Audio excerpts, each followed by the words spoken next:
unlimited bank account. And when I say bank account, I don't mean a bank that just holds money. I'm talking about a bank that holds every goodness that's capable for a human being to experience. That's the kind of bank account you have.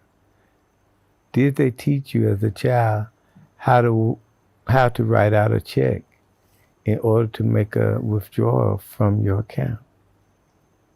This is the only question. Because if they'd have showed you how to do it, I'm sure you would have went to the bank when you needed something and just wrote a check, gave it to them, got your money, went and did what you had to do, and that was that.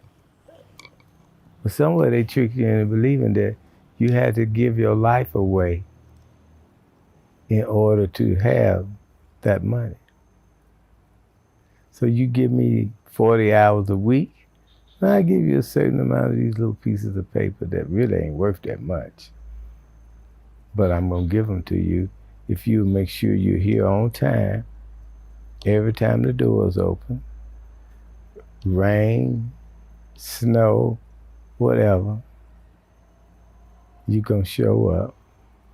We can depend on you. And when you gonna get here, you're gonna be in a beautiful attitude and be very helpful to anybody and everybody that comes to you, regardless how you fucking feel.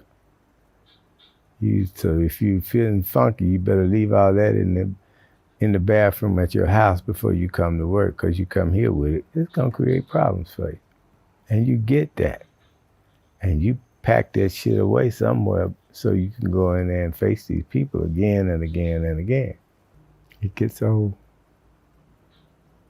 You can do it for quite a while, but it gets old. So how attached am I to what other people think about me?